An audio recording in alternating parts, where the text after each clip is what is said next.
Good evening, fantasy football fanatics. Welcome to the 208 Fantasy Football Show. We've got a lot to talk about. File on in. Check it out. We're talking quarterback contracts. We're talking some smoke season. We're breaking down the NFC West. Hit that like button, subscribe. Let's roll and get this thing going right now.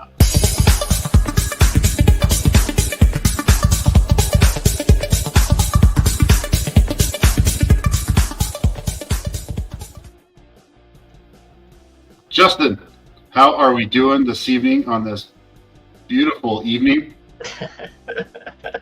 It's been good. I'm pretty exhausted after 2 days. We moved across the state, but I knew I had to get my podcast set up within like the first 4 hours of getting to the house. So my wife's like, "What do you need?" I was like, "I gotta set up, make sure I'm ready to go for that tomorrow." So I'm glad my stuff is set up and glad we're all settled and moved. So it's like we got priorities. We got to get them right, you know.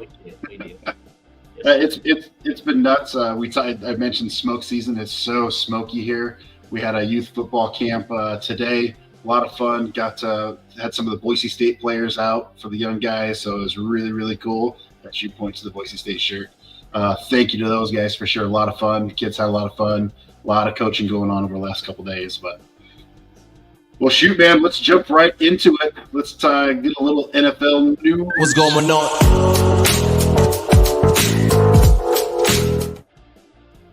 What do you got for us, Justin? So I just want to touch on a few things. The biggest two things I think we all agree is Tua and Love both get money. So Tua got 212 over 4 years, so I believe he's the third or fourth highest paid now.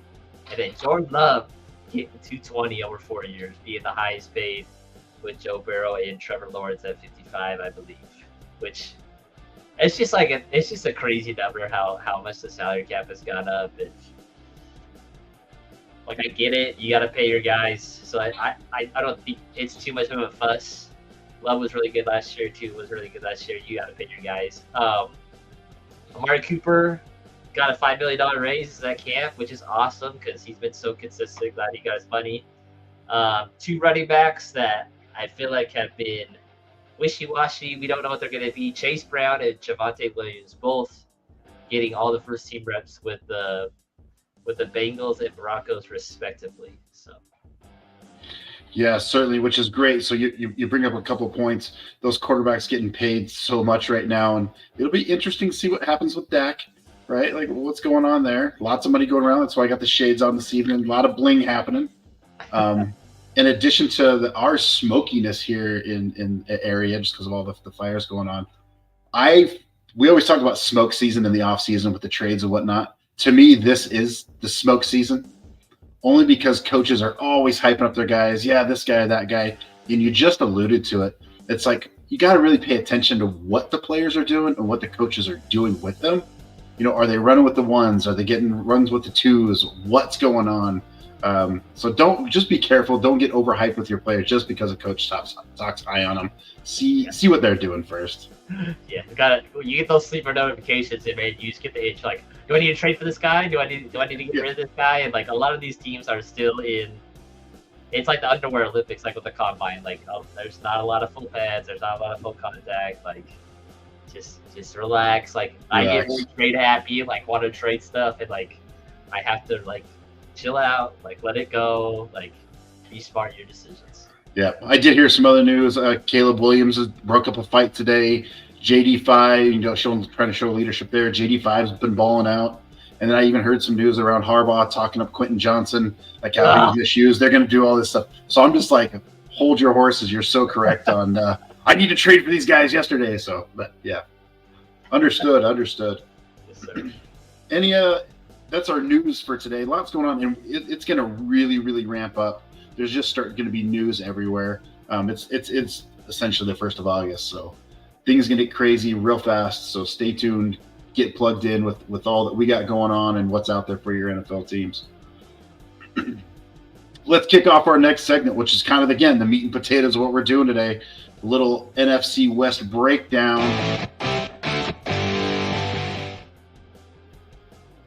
Our last one. Yes, this is the last division before we start getting into our rankings of what we like. The NFC West. This this division is a fun division to me because I think there's teams that have been doing really well, some sneaky teams, and some up and coming teams that I think we both like a bunch of players. There's a lot of players in here to dabble with, but let's get right into it. And Justin, we're going to start with the 49ers. Tell us what you know. All right, start with the best team. So the 49ers, man, there's not too much to this offense. We all know Kyle Shanahan. So they were second in total offense, fourth in passing, third in rushing, and third in scoring. So as you can see, very potent offense in both the rushing game, passing game, scoring. They have dudes all over the field. Shanahan, I think, is the best play caller with Andy Reid, probably in the league. I love Shanahan. I have since he was with the Falcons and we lost that Super Bowl. But they have Ayuk, Debo, Kittle, Pearsall, CMC. O-line is in a tough spot besides Trent Williams, who I think is the best football player in the NFL. They're struggling a little bit. They're ranked 24th in the league with O-line, so not what you usually expect with the 49ers O-line. They expect Kyle Shanahan to coach them up with a run scheme that CMC will still be very, very good. They did take a tackle out of Kansas who may start the interior right tackle, but we'll see how that goes. Yeah, for sure. You know, this window is closing on these 49ers to win a Super Bowl. They've had a couple of cracks at it. In my mind, this is probably the last go-around for them, but we'll see. But let's get right into who we like, who we don't like it on this team. So Purdy is their quarterback. He's ranked number 11, 94 ADP, 8th overall. Justin, are you interested in Purdy this season? He's definitely – I haven't drafted him a lot. I don't have a lot of shares of him. Again, he does – remind me a little bit of the Tua, where Tua led the league in passing and still finished as like a barely top 10 quarterback. Purdy's in that same situation. Doesn't run the ball, ran for 144 yards, but man, he throws a lot of touchdowns. So if you're in like a passing touchdown premium where there's 6 instead of 4, I get it there because he threw for 30. His touchdown to interception ratio was 31-11. I don't like it that much, especially he's at the 11th quarterback right now. There's some guys that I like a lot around that range. So. No, I agree. I won't talk much about him. I don't have very many shares of him. He's probably going to get paid to the roof next year. But I just, with Purdy there, I think I'd rather have Dak, Jordan Love, and Kyler Murray, and honestly, Jaden Daniels, Jared Goff over him. Heck of a player, system player. He's just, I mean, gosh, man, it's hard to root against the guy, but for fantasy purposes, I'm probably staying clear of him. Correct. Moving to the running back position, I mean, everybody knows CMC, and I put Garendo on here, the rookie out there, and we'll talk about another player here in just a second. But CMC is ranked number 1, his ADP is number 1. He's going to end up number 1 in a lot of leagues, different level stuff. A lot of people will take him number 1 overall. Garendo is the rank 75, 212, and you can pick him up late in the 18th round. So, Justin, just picking your brain a little bit here. You have the number 1 pick. Do you want McCaffrey in every league that you have the number 1 pick, right? Is that a thing? It's just so tough. Like the first round pick, pick is like so hard to get. Like, I feel like you have to. Like, it's like he catches the ball too much. He ran for 1,500 yards last year, 14 touchdowns. Like,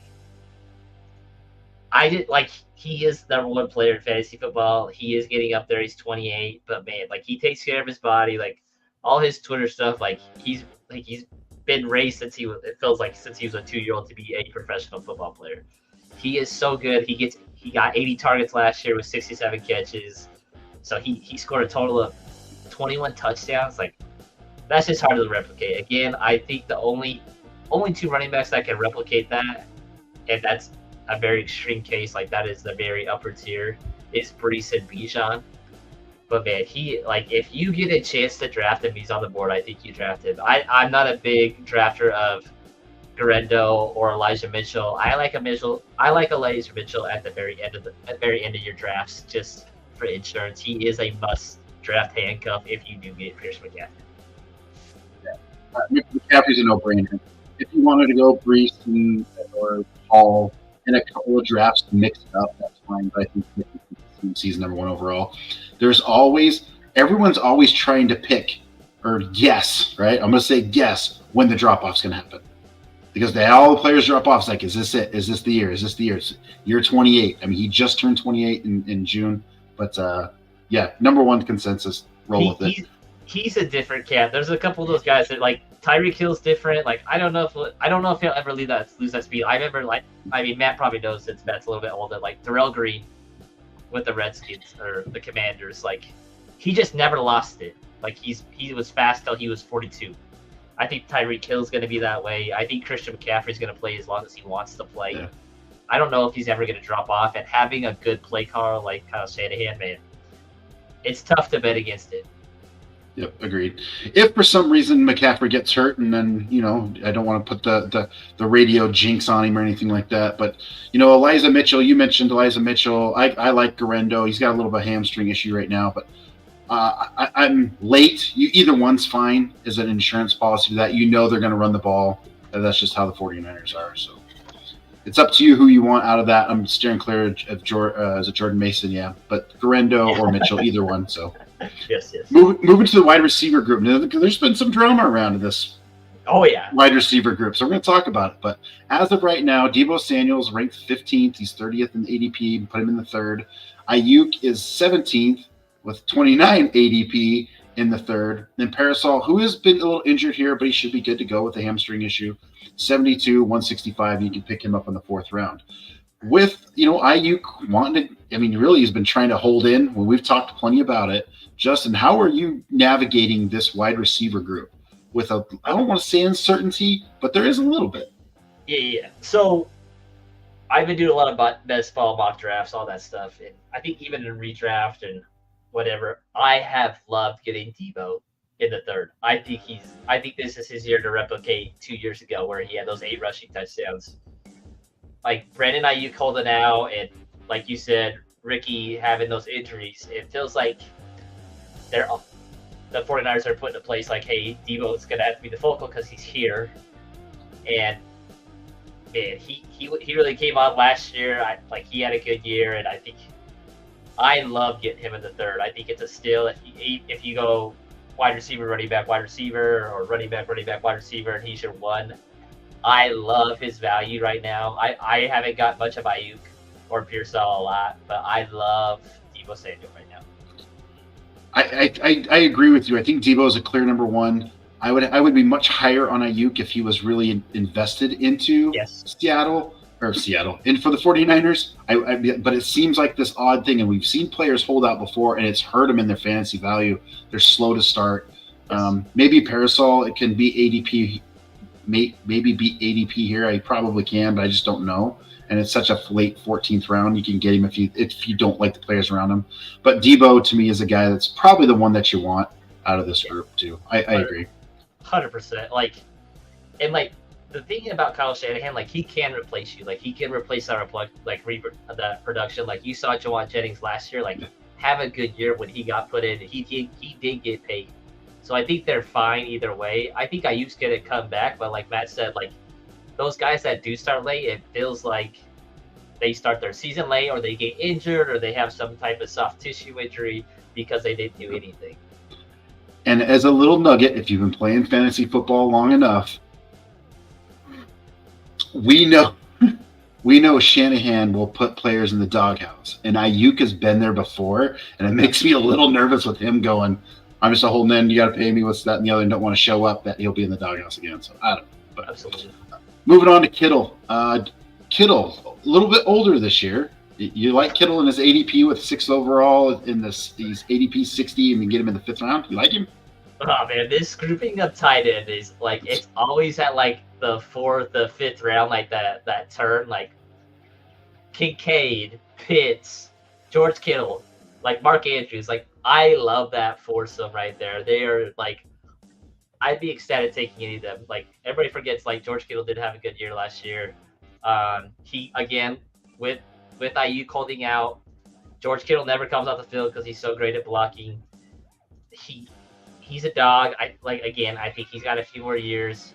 He's 30. He'll turn 31 during the season.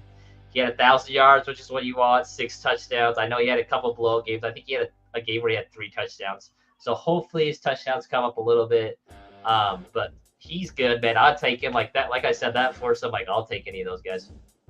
So we were a little bit spoiled. So back in 2022, he had 11 touchdowns, but 700 and change, 60 some yards. The next year, which was last year, he has over 1,000 yards, but only 6 touchdowns. We're waiting that one time. Can he get over 1,000 yards and 11 touchdowns? You know, we kind of that would be nasty. That's tight end 1-2 easy. So I don't know if he can get there, being 20, 30. But maybe he's just a really good tight end, really, really good player, and they absolutely need him. I think that tight end sweet spot between Mark Andrews, Kincaid, Kyle Pitts, George Kittle, even Evan Ingram and Jake Ferguson, like that little grouping is the sweet spot for tight end. Like I think those are the guys that you pick. Like Trey McBride is rich, Sam Laporta is super rich, Travis Kelce is rich. But like I love those tight ends right there, and I feel like it drops off pretty bad after that. So. Yeah, from Kincaid down to Ingram, I like that too. Yes. So, Yes. All right, that is our 49ers. Let's jump into the Los Angeles Rams. What do you got for us, Justin, on the Rams? All right, the LA Rams, probably one of my favorite off seasons. So 7th in total offense, 10th in passing, 11th in rushing, 8th in scoring. Offense has been great ever since McVay took it over. Kind of the same sense as Shanahan, one of the better play callers in the league. Both run game and pass game are always great, whether you had Todd Gurley or Kyron Williams this year, or we have Robert Woods, Cooper Kupp, and now Puka. He just seems to always have some studs back there. Their draft was 90% defensive guys, and it felt like they did offensive line and free agency, so they went and spent a ton of money in the interior at guard with Dotson and Avila, I think, were the 2 guys that they got. And they spent a lot of money on them, which makes me super excited for their run game. Their O-line is ranked 16th by PFF, so it'll be interesting to see how much Sean McVay puts into the power run game with Kyron, because Kyron had such a good year. So yeah, should be interesting. We're gonna jump right into Stafford, Matt's been doing it a while. We know that. He is currently ranked 20th. His ADP is 128. You get him in 11th round. Justin, do you want a piece of Mr. Matthew Stafford this year? Again, doesn't have a ton of running upside. Again, he's up there again. It seems like he'll always miss a few games. He's a stud. He's just like a horse. Like he's just such a great player, but like in the sense like he's a great football player. I don't really want him on my fantasy team. Yeah, 36-year-old still has a cannon for an arm, and I'm trying to look up because I don't recall. Let me look because I want to look at the Rams defense. They're middle of the pack in defense, so it's possible they're going to be in some shootouts, right? And in order for them to win games, I don't care what it's still on Stafford to do so. Kyron Williams is still going to be a baller, but in Corum, which we'll talk about in a second, but. Ranked 20th ADP of 128 in Superflex, I do not mind having him there. As far as just a regular redraft, single quarterback, right? I'm probably not getting shares of him. Maybe you have him as your backup, but I think you can get a better backup with rushing upside. In my opinion, still a great player. He is the engine that makes that offense go. But I worry a little bit. At the same time, I guess, if you believe that Puka and Kupp are going to have really good years, then you're kind of default that you have to – Stafford's the one throwing it, right? So I guess we'll see. What I'm at the end of the day I'm saying is if you want him, get him, but I understand if you don't want him, right? He's kind of that weird gray area for me. Moving on to running back. Kyron Williams, the newly acquired Corum out of the University of Michigan. Kyron is ranked the 7th, 18th ADP. You got to get him in the 2nd round. Sometimes he goes to the end of the 1st round, I've seen, as high as that. And then Corum, 38, ADP 114, and you get him in the 10th round. Thoughts on this running back duo, Justin? So I like Kyron a lot this year. In Dynasty, he scares me a little bit because I feel like they're going to replace him since he has pretty low draft capital.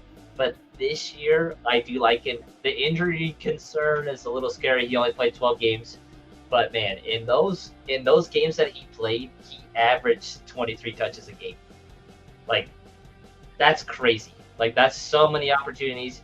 He catches the ball well. Blake Corum does make me a little hesitant. If Kyron's my RB2, I think I'm fine with that. If somehow I get like a Saquon and a Kyron, or a Jonathan Taylor and a Kyron, I'm pretty excited about that. The thing that reassures me the most about Kyron and me being feel a little bit froggy about taking him is the investment in the interior line. Like, they went out and they got 2 big guards. It seems like they want to run the ball, save Stafford's arm for the playoffs, keep Cooper healthy. Like, I like Kyron. I'll spend the second round pick on him for sure. I like him a lot. He's a good running back, catches the ball really well. So here's my take with this running back group. There's a handful of starting and cuff running backs in the league that I want. This is one of them. If I'm taking Kyron, I'm going to get Corum, right? In redraft format, right? In best ball, it's a little different. I don't like to. I just, best player available in those setups, and typically I get really in any draft. But this is one of those ones where I'll make an exception. If I'm getting Kyron, I'm looking to get Corum too, because then I've got it.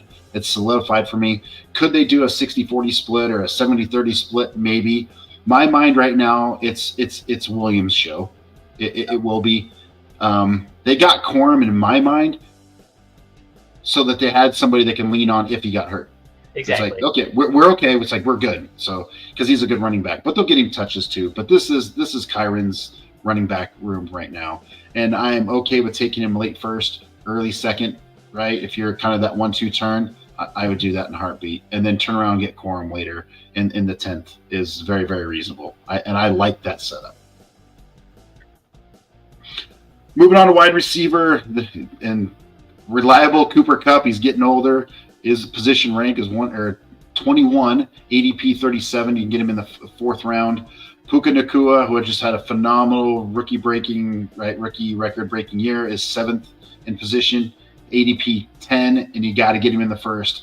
I added Tutu Atwell here, which he's not ranked as ADP, because there's really not a 3rd wide receiver that I want to put on here. I did that for a reason, because there's just 2 guys that you're really focusing on, which is Kupp and Nacua. Now, Justin, give me your thoughts on these 2, right? We talked about Stafford a little bit and what's going on. Do you like their ADP? Is it a little bit high for you? You're okay doing it? Run with this and let me know what you're thinking. So the Puka thing is so tough because he's a BYU guy, and I remember they played Boise State on the blue, and I was like, this receiver is nasty. Like, I didn't know who he was, but he was so good in college, and I don't know how he got drafted that late. Okay, here's my thing. Puka's a great receiver. No hate. He's one of my favorite guys. There's no way I'm taking Puka above AJ and Garrett Wilson, maybe even Devontae, Marvin Harrison. All those guys are going after him, and then Amon-Ra is going just before him, and Jamar Chase. I just don't think he's that level of dude. Like, I think last year was so crazy. He got peppered with targets. Cooper was out the first 4 games. You know how close Cooper and Matthew Stafford are. They'll probably rekindle that relationship. I just don't think you're going to get the return on value with Puka. Cooper does intrigue me a little bit. With him going in the 4th round, man, if I get him in the 5th, I like that a lot, just because you know he's probably going to get anywhere from 6 to 12 targets a game. Some of them might be 8 yards, but man, he's good in the red zone. They play him as a big slot. They let him go all around, and man, I like Cooper's value. Puka, I probably won't have any shares of.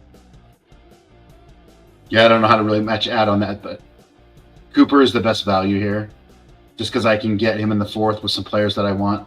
Puka, I really, really want. I just can't pay that price. It's just too high. And the kid can flat out play. Just if you haven't watched film, go watch film. Stafford did a good job of incorporating him in the offense and really targeting him. And his yak yards were pretty good afterwards. I think he's coming in a little bit lighter this season, trying to get better in route running. I don't know if that'll hurt him or not, but I do not see him repeating that high again. I don't. And I will be the first one to tell you I took an L on him. When he broke out, I'm like, nah, that was just fluky, right? I'm like, it's a fluke. Yeah. He'll be waiver wire by week 5 or 6. Nope, he proved me wrong. And man, I'd high five him. I want Puka. I just wish he would fall. I think people are a little bit too high on him with other players that are around him. So, moving on to tight end, I don't really want either one of these tight ends, Higbee and Parkinson. Higbee's out with an ACL. Parkinson, they did sign for a couple years, or like a 2-year contract for a few million. Higbee's at 58 in the position ranking, 370, which is outside the 20th round, and Parkinson's 36, 274. The tight end room is so deep. You don't need either one of these players. I'm steering clear. Justin, you agree? Yeah, totally agree. Matt hit it all. I don't want any of these guys. Perfect. Moving on to our next team, the Seattle Seahawks. Here we go. This is going to be good. Justin, what do you got? So I feel like this podcast has been like so hyped for this offense that like I just did just a little bit of research on them just to kind of go into it. So they were 21st in total offense, 14th in passing, 28th in rushing, and 17th in scoring offense. So I think that should scare Matt a little bit, if anything, because their OC just went over to the Bears. Okay, yes, so let's talk about Ryan Grubbs. Okay, so Ryan Grubbs has been with Kalen DeBoer for 12 out of the last 17 years.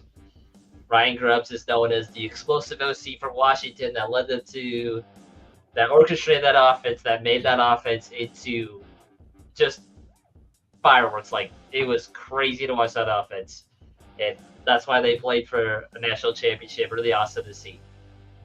Okay, so I don't know how much of that offense he was responsible for. So with Ryan Grubbs, he has a background with the O-line and having a very strong run game. Washington had a decent run game, nothing crazy. I don't know if it's going to look like UW. First of all, college football is so much different than the NFL. The hashes are narrower, so it leaves more field, a lot more openings. Players aren't as good. I don't know if it's going to be the 3 wide sets that we're used to seeing. He's got two dogs in the backfield. What's he going to do with them? I think that's a big question. McDonald's coming over from the Ravens. Does he take that hardball approach where it's play good defense, run the ball? Is Geno Smith good enough to run this offense the way that it was run in college? I don't know. He looked really bad. Dave Canales did a great job with Geno Smith. That's why I'm super excited to see what Bryce Young does. Seahawks, I just feel like they're going to take such a huge step back. They have such a bad O-line, 31st in the league. Again, Washington, I think, had 2 or 3 offensive linemen drafted in the NFL. So one of the better O-lines in college football to allow them to push the ball downfield. Seattle is probably the polar opposite of that. Again, it scares the crap out of me. They're relying on 2 young tackles. They drafted a guard. I don't think he'll play. I don't think he'll be a starter. Again, I feel like I've been so high on the Seahawks all summer, and then I did a little bit more research, and it felt like it came back down to earth. Where how are these running backs going to be used? Man, I've been so high on. I feel like Chance and Matt have been so high on DK. I still think DK is the one in this offense, but man, I don't know what it's going to be, so I'm a little scared. Yeah, so we will definitely see. Let's start rolling through our players here. Let's talk about Geno and Howell. Geno's coming in position 25, 164. You can get him in the 14th round, and Howell's not even ranked in ADP or any round or anything like that. So, with what you just said, right? Are you having any shares of Geno Smith in any of your teams? No, there is a quarterback bunch, and like little hint to next week's show is like I have my quarterback rankings, and hopefully Matt took a little sneak peek, but there's a quarterback that I really like that's ranked way too low, and he's been one of my favorite quarterbacks since he came in the league, and I just don't think Geno Smith is worth drafting, especially in one quarterback leagues. Super flex maybe, but he had a really bad year last year. And like, again, O-line has been my sticking point. This O-line's not good. As far as Geno Smith, I actually like Sam Howell a little better than Geno with the offense that they want to do because Sam Howell's more of a gunslinger. For sure. I think he's going to be the backup here. Geno will probably beat his ADP, but I'm probably steering clear. Maybe there's other super flex quarterbacks I like better, so it's definitely staying clear of Geno, which breaks my heart a little bit. But we'll talk about the receivers in a minute. But running backs, you have Kenneth Walker, Zach Charbonnet. Walker's position 17, ADP 55. You can get him in the 5th round. Charbonnet's 42 at 126, and you get him in the 11th round. Based on what you talked about that O-line, and I'm well aware of that O-line because I did some research on, and I'll talk more about it. Do you like either one of these guys with their ADPs? I just don't know if either of them are good. Like, Ken Walker had such a good rookie year. I was like, oh man, this guy, like, I was like, this guy's gonna be a dude. Like, he's gonna be a stud. Like, he's gonna be like a Joe Mixon type where it's like, set it, forget it. He's always gonna be consistent, and then had a real poop year. Like, that's how I can describe it. I don't want to start that every week. What is Grubb's preferred guy?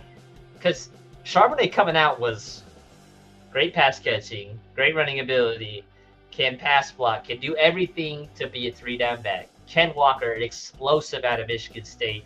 Feels like you're trying to hit a home run ball every time. I don't know what's gonna be his style, so I probably wouldn't draft either of these guys, especially at either round. That's just me. I don't want to do a 50-50 split. Give me Zamir White in the 10th or whatever where Charbonnet is. I'll take that any day of the week because I know he's gonna get carries. So let me be clear on this. This is Ken Walker's backfield. He's the much better running back. He's much more explosive. I remember when they drafted Charbonnet, and I really thought the Bears were going to take Charbonnet, but Seattle had the pick right before them, and they stunned everybody by taking Charbonnet. And I think they just wanted some backup help because they kind of were rolling through some running backs because Walker was getting a little banged up. So, for sure. Again, I'm like, they're both good, but this is Walker's backfield. I do think they'll be able to run the ball better this year with this, just the way the offense set up and maybe some hype around a change, right? I think it'll be better. You know, we're looking off last year's stats. Last year's stats don't always predict this year, but this is Ken Walker's backfield. Now, does he beat ADP? I'm going to say it's probably appropriate right now. I tend to agree with you, Justin. I'll probably pick somebody else, but if other people aren't there, he's not somebody I'm going to shy away from. I still think he can be a baller. There's opportunity in Seattle for sure. They got to get the running game going. You're 100% right. Grubb talked about that. You have to get that O-line right before other things happen. But I think they'll figure it out. Can I give you some names and you tell me who you want out of Ken Walker and these guys? Okay. Alvin Kamara. I want Walker. Wow. Joe Mixon. Probably a better team at this point, but maybe I don't even like Mixon anymore. But I'm gonna go Walker. Let's go Walker. Ramondre. I gotta go Ramondre. I think he's gonna get everything. Ramondre is going 13 spots after. Yeah, Ramondre is gonna be the workhorse in that offense. And then James Cooks is going 6 spots above it. Yeah, I don't want Cooks. That's crazy. I like Alvin this year, so we'll see. Yeah, there's a little bit of a holdout thing with him, so who knows? We'll see how it goes. But I'd rather have Walker. Moving on to wide receiver, this is where I wanted to talk a little bit about just to kind of help with. So DK Metcalf, Tyler Lockett, JSN. If you have not watched it, I did 3 players that need a little more respect, as Rodney Dangerfield would say. I can't get no respect. Go watch that film. I talk about DK Metcalf and why things the way they are. But DK is position ranked is 20th, 36th overall. You got to get him in the 3rd. Tyler Lockett 51, 113 to get him in the 10th. JSN is 43, position ranked 94, and you get him in the 8th. These guys are all in the round, and really they're in the top 10 rounds, right? So somebody's really liking that Seattle offense out there. A lot of people are liking it. Maybe get thrown around, temper your expectations a little. I think they can get there. Justin, what do you do with these 3 as far as drafting them? Okay, so Matt's gonna hate my answer because I don't want to draft Jason. He scares the crap out of me in the 8th. I don't know what they're gonna do with him. He should work in this offense if it's the same Washington offense, but I don't know if they're just gonna use 2 wide receiver sets and just let Lockett and DK eat. Tyler Lockett is always a value every single year. In the 10th round, in the 11th round, in the 12th round, just draft him. He's great. He's a good spot start. He's one of the most consistent wide receivers, like Amari Cooper a little bit. I mean, not as great, but like very consistent. DK, again, I am super comfortable with him being my wide receiver 1 in the 3rd round. Matt, you could tell us how you feel. Yeah, I want as much shares of DK I can get. I just think they're going to feed him the ball. They're going to have to throw. It's going to be one of those things. I think they'll be in some shootouts and whatnot. So yep. I do think this is the year JSN overtakes Lockett, but it's hard to bet against Lockett. He's 31 years old. He will turn 32 in September. So he's a little bit older, but good Lord, he's been Mr. Consistent forever. But I think I want a little bit more youth. Give me JSN out of this offense. DK 1, JSN 2, Lockett 3. For me, just basically how we got it here. We see the polls going as far as the draft rounds. But I want that. Here's the thing: I'm not going to force it though. If they fall to me, I'll take them. But I'm pretty high on this offense. DK is going to lead the way. I do think DK could be a top 5 guy. I really do. If he gets even remotely close. So we'll see what happens. Tight end Noah Fant. Noah Fant is ranked 22. You can get his ADP. His ADP is 196. You can get in the 17th round.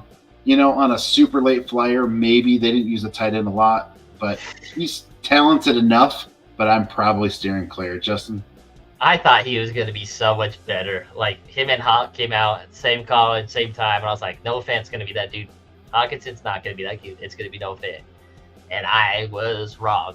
He just hasn't been anything, which sucks because coming out of Iowa, height, weight, speed guy, like fast as crap, it just didn't work out. I don't want any shares of him. Yep, fair enough. I think that's pretty consensus. Let's get to our very final team of the evening. Okay, we're talking Arizona Cardinals. Now this team is intriguing. They seemed like they were missing a couple of pieces. They got one last year. They picked up a couple big ones this year. Justin, what do you know about them? What do we got? So keep in mind, Kyler was out for half the season with these rankings. So they were 19th in total offense, 26th in passing. And Matt, you tell me a number you think they were in rushing. A ranking? Yeah. Like 18? They were 4th in rushing. Oh, wow. So they ran the ball without Kyler. Yeah. Yeah, 17th in scoring offense. So Cardinals were way off. I had no idea they were that good at rushing the ball, which, I mean, having Kyler out half the season, I know he had some rushing value, but they run the ball pretty well. So it'll be interesting to see what they do with James Conner as he's getting older, but, man, he's consistent, and Trey Benson coming in. Marvin Harrison coming in, probably one of the most anticipated rookie receivers since Jamar Chase. Their O-line is ranked pretty low, but I'm pretty high on Paris Johnson last year. So he played right tackle last year. He's out of Ohio State. Very good prospect, like freak athlete. Got some Trent Williams type stuff. And then they signed Jonah Williams, who, as you remember, got drafted by the Bengals, play a little bit of left tackle, but he'll be playing right tackle. Their interior, that's probably where they're lacking a lot, but I think this team has improved quite a bit. Yeah, this team's certainly loaded, and we're going to go through this roster right now, but we just talked about him, Kyler Murray, position ranked is 10. You get him at his ADP 73. You can get him in the 7th round. Justin, if he's available, you want him? Is that a good spot for him? Oh, yeah. I love his ADP right now. Like, I think everybody just forgets, like, Kyler Murray gets his shtick for being a video game, not committed to the team, this and that. But, man, he is a very good fantasy football player. Like, he came in the league, and I felt like he was good right away. He automatically adds rushing value. I think you'll see what it is this year a little bit more than it was the past couple of years. But, I mean, 500 yards, 800 yards, 400 yards, 400 yards. That has been his rushing totals. I mean, his second year, he gave you 11 touchdowns on the Rams. And I think he's going to keep evolving as a passer. I really like Kyler this year, especially adding something I think he hasn't had since DeAndre Hopkins, and that was a little bit at the first of the year. First of this year, I think this offense is going to be super fun to watch. Yep, Kyler Murray smashed his ADP. I don't think he's a top 5, but he's definitely a 5 to 10 quarterback in my mind. This is the most weapons he's ever had at that level with McBride and the bringing on Marvin Harrison Jr. Wilson's still good. You have Connor, the veteran, back there. Now they bring in Benson. So I'm pretty hyped about this team. I'm really looking forward to they can see what they can do with Murray's rushing upside and be able to find targets. He's going to beat this ADP. If I wait on a QB, he might be the one I wait on for sure. So I like it. Moving on to running back, you have James Conner and Trey Benson, the rookie Trey Benson. They just picked him up this year. Connor's ranked position 21, ADP of 70, get him in the 6th round. And not far behind him, which is intriguing, Trey Benson's 37, ADP 111, you get him in the 10th round. So you want any shares of this, Justin? James Conner has always been a very good player for me. He's super consistent, especially the round he's going around. You have Zach Moss, who we talked about a little bit at the beginning of the news, Amir White, James Conner, David Montgomery, Jalen Warren. Those are kind of your guys around there. Like he's very consistent. I think it's pretty easy for him to finish as an RB2 and maybe an upper RB2, maybe the RB15, something like that. I really like him. I think Trey Benson is about a year away. I think in Dynasty, if you can get him, go get him, because I think he'll be really good next year. I don't think he'll have too much of a role in this offense. Yeah, it's tricky. So we just talked about the Rams and with Williams and Corum. This is one of those other teams that I want to stack this running back because Connor sometimes get banged up and Benson's going to slide right in. Interestingly enough, Benson and Corum are both going in the 10th round. The difference between Connor and Williams is Williams is going in the 2nd round. Connor's going in the 6th. So I'm okay if for some reason I'm like, I'm going to take Connor with the intentions of getting Benson, then I'm covered in this high-powered offense. So it's okay to me. Both of these are okay picks. I don't know that I'll take Connor in the 6th round. It seems like I'm just not sure, but you're right. He's been consistent. But if you're doing that, I would encourage you to grab them both. This high-powered offense, lots and lots to like on them. It could be a league winner for you. Moving on to wide receiver, the newly acquired Marvin Harrison Jr., much anticipated. A lot of people want to see what he can do. We didn't get to see him in the combine, but certainly got to see him in college, did amazing things. He is position ranked 9, 15 ADP, got to get him in the 2nd round. Wilson's 82 ranked, 207 in 18th round. I did put Zay Jones on here. Just for context, he's position ranks 100, 247, and he's outside the 20th round. Justin, this wide receiver group, what are your thoughts on with the ties with Kyler Murray? I know Marvin Harrison is your guy, and 15 is very rich for me to take him there. I get he's a once in a decade prospect. He's been compared to a lot of guys. I'm very much, especially in redraft, I'm very much in a wait and see. Wide receivers bust, man. It happens all the time. Justin Blackman coming out of Oklahoma State, busted. QJ busted. It happens. They're not all gonna hit. And him going in the 2nd round, and I think a lot of people are pushing him, even in that turn whether that's that 12-13 turn or your 10-11 turn. People are pushing him into the 1st round. And as an unproven quarterback, I don't know if I could, as an unproven wide receiver, I don't know if I could take him above a Debo, above a Nico, Chris Olave even. We just don't know what he's going to be, and that scares me a little bit. Michael Wilson and Zay Jones, again, I feel like I've used this analogy a lot. They are awesome football players. I don't think they're going to be fantasy relevant by any means. Yeah. Let me start with Zay Jones, Michael Wilson. I think Michael Wilson's decent. If you want him as a wide receiver 3 or something later, Zay Jones, I'm probably staying away from. You nailed it. They're 2nd tier. Michael Wilson to me he was never a true number 1, but he's probably a really good number 2. So keep that in the back of your mind. Marvin Harrison Jr. to me is generational talent. If you like Kyler Murray and you believe he's going to be ADP, then you have to. I'm okay taking Marvin Harrison Jr. I think he is going to surprise a lot of people. I think he's going to make a lot of people in Arizona very, very happy. He's different. His dad has molded him differently. There are times in college you kind of scratch your head and look at him. If you go watch the Michigan game, I think Michigan did a good job of keeping him bottled up. That defense is really good. Oh, the next level, there's the next level with other players going on. Marvin Harrison's going to do things and be so consistent.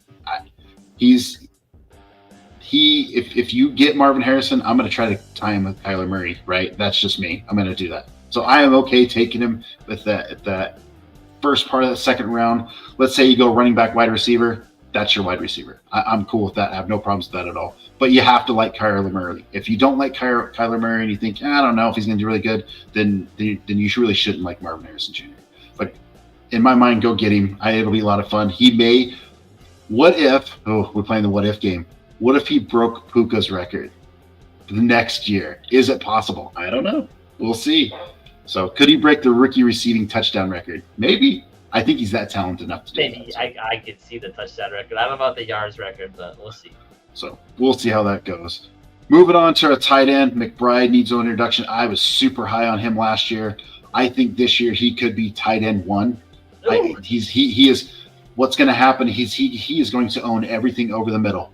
He is going to be that guy in this offense. I like it. He's going to go get him. This is to me a steal in the 4th round. As position ranked is 72, ADP 47.